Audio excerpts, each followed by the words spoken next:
તો હિમાચલ પ્રદેશના મંડીમાં ભૂસ્ખલન નિર્માણાધીન ટનલના ગટર પર અહીં ભૂસ્ખલનની ઘટના કેમેરામાં કેદ થઈ। ટનલ પર પાણી ભરાતા સર્જાઈ આ ઘટના, જેમાં ટનલના કામદારોને અગાઉથી દૂર ખસેડાયા હતા। સદનસીબે મોટી જાનહાનિ ટળી। તો મંડી શહેરની બાજુમાં આવેલા બ્રિજનીમાં પણ નિર્માણાધીન ટનલમાં દ્વારનો ઉપરનો ભાગ એ ભારે ભૂસ્ખલનના કારણે ધરાશાયી થયો। સદનસીબે કંપની મેનેજમેન્ટે આગળથી જોખમની આશંકા રાખીને કામ બંધ કરાવી દીધું હતું, જેના કારણે કોઈપણ પ્રકારની જાનહાનિ સર્જાઈ નથી। ભૂસ્ખલનના કારણે અહીં કેટલાક કાટમાળ એ હાઈવે પર પડ્યો, જેના લીધે પઠાણકોટ અને મંડી નેશનલ હાઈવે થોડા સમય માટે ટ્રાફિક માટે બંધ રહ્યો। ટનલનું નિર્માણ કરી રહેલી ભારત કન્સ્ટ્રક્શન પ્રાઇવેટ લિમિટેડ કંપનીના HR હેડ રોહિત શર્માએ જણાવ્યું કે ટનલના પ્રવેશદ્વારની ઉપર ખાનગી જમીન પર વરસાદના કારણે પાણી ભરાઈ રહ્યું છે અને આના કારણે નીચેની તરફ પાણીનું ગળતર પણ શરૂ થયું હતું। આના લીધે ટનલના બાહ્ય ભાગમાં તિરાડો પડી ગઈ હતી અને કંપની મેનેજમેન્ટે સાવચેતીના ભાગરૂપે કામ રોકીને તમામ લોકોને ત્યાંથી હટાવી દીધા હતા। મંગળવારે બપોરે આ ભાગ ધરાશાયી થયો। તેમણે જણાવ્યું કે નિર્માણાધીન ટનલને આનાથી કોઈપણ પ્રકારનું નુકસાન થયું નથી।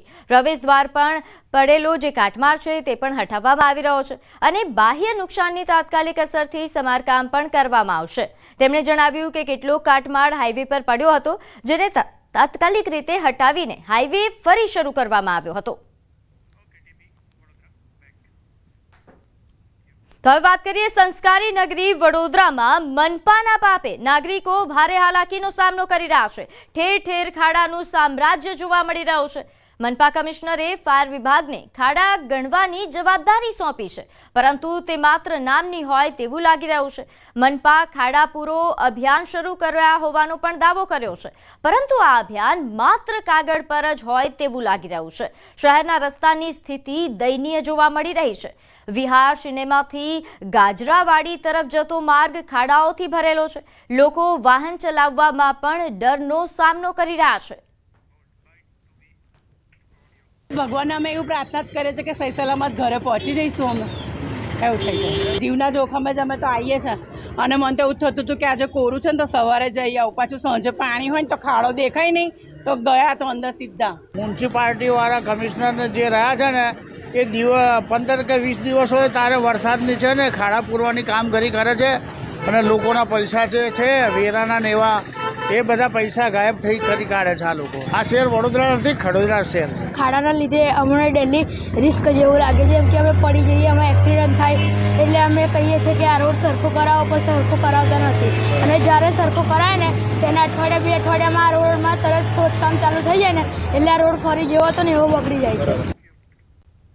સમગ્ર મામલે મનપાના વિરોધ પક્ષના નેતા ચંદ્રકાંત શ્રીવાસ્તવે જણાવ્યું કે વડોદરા મનપાના અધિકારીઓના ઘર પાસેના રોડ સારા હોય છે, સામાન્ય નાગરિકોના ઘર પાસેના રોડ ખરાબ જોવા મળી રહ્યા છે।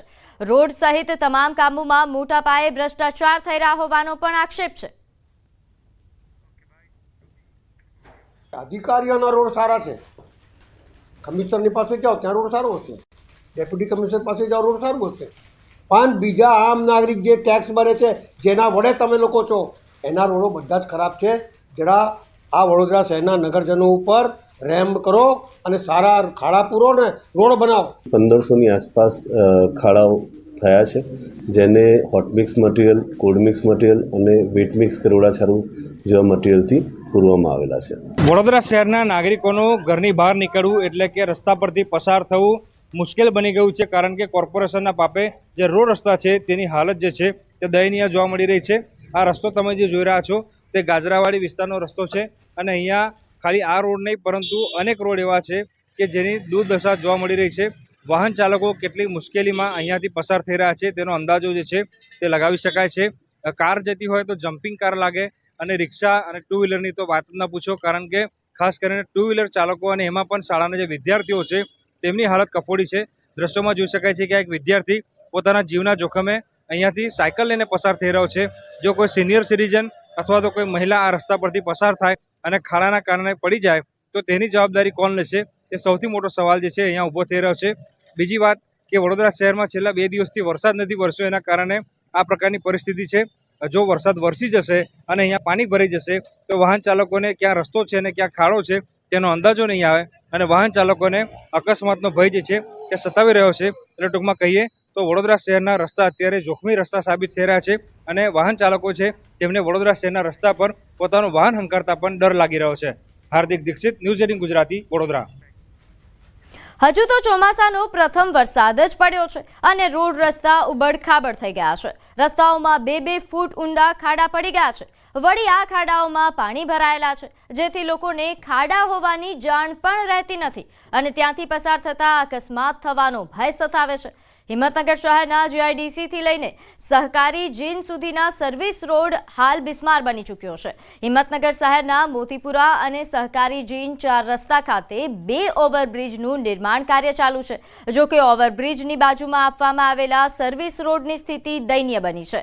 સર્વિસ રોડ પર મોટા ખાડા તેમજ વરસાદી પાણીના નિકાલના અભાવે અહીં ખાડાઓમાં પાણી ભરાવવાના કારણે વાહન ચાલકો પર અપાર મુશ્કેલીનો સામનો કરવો પડે છે. જો કે તંત્રને વારંવાર સ્થાનિક લોકો દ્વારા રજૂઆત કરવા છતાં તંત્રના પેટનું પાણી હલતું નથી. મોટા મોટા ખાડા 2-2 ફૂટના ખાડા છે, જેથી કરીને ટુ વ્હીલ તથા મોપેડ જેવા સાધન જઈ શકતા નથી, કારણ કે પાણી ભરાયું છે. પાણીની અંદર ખાડા છે, જે ખાડો કેવડો છે એ અંદાજ જ નહીં આવતો વાહન ચાલકોને.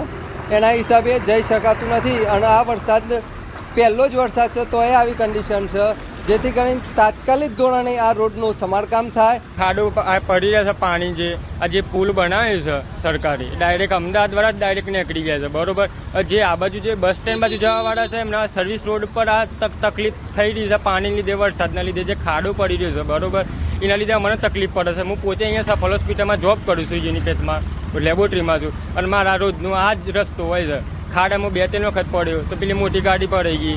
હમણાં હાલ તમે જોયું હશે તો હમણાં હાલ જ હું ત્યાંથી આવ્યો ને તો આ જુઓ ગાડીની પથ્થર રગડી ગઈ, બરોબર. તો આનું એમ કે કોઈક નિવારણ કરે સરકાર. સાબરકાંઠા જિલ્લામાંથી પસાર થતા નેશનલ હાઈવેની પરિસ્થિતિ હાલ તો વિકટ બની છે. ખાસ કરીને તમે દ્રશ્યોમાં જોઈ શકો છો તે પ્રમાણે જે હાઈવે છે તે હાઈવે ઉપર જે નવીન બ્રિજ છે તે નવીન બ્રિજ તો બનાવી દીધો, પરંતુ જે બાજુમાં સર્વિસો છે સર્વિસ રોડ બિસ્માર હાલતમાં જોવા મળી રહ્યા છે. સામાન્ય વરસાદના કારણે જે આ સર્વિસ રોડ બિસ્માર બની જતા વાહન ચાલકો ક્યાંક ને ક્યાંક સમસ્યાનો સામનો કરી રહ્યા છે. અનેકવાર જે વાહન ચાલકો અહીંયા ફસાતા હોય છે તેના કારણે ટ્રાફિક જામના દ્રશ્યો પણ સર્જાતા હોય છે. જે રીતે એક રિક્ષા પણ જે પાણીમાં જે ખાડામાં ફસાઈ હતી તેના કારણે મહિલા દ્વારા રિક્ષા ઉપર પણ ધક્કો મારવામાં આવ્યો હતો અને 10-15 મિનિટની જહેમત બાદ જે આ રિક્ષા જે પાણીમાંથી નીકળી હતી, આ પ્રકારના દરરોજ દ્રશ્યો સામે આવતા હોય છે.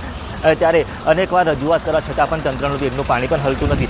અનેકવાર રજૂઆત કરવા છતાં પણ જે આ છેલ્લા 6 વર્ષથી જે આ હાઈવેનું કામ ચાલી રહ્યું હતું 4 લેનમાં 6 લેન રૂપાંતર, પરંતુ ક્યાંક ને ક્યાંક હજી સુધી પૂર્ણ ન થયું તેવું લાગી રહ્યું છે. ત્યારે વાહન ચાલકો અનેકવાર આ મુશ્કેલીનો સામનો કરી રહ્યા છે. ત્યારે આ સમસ્યાનો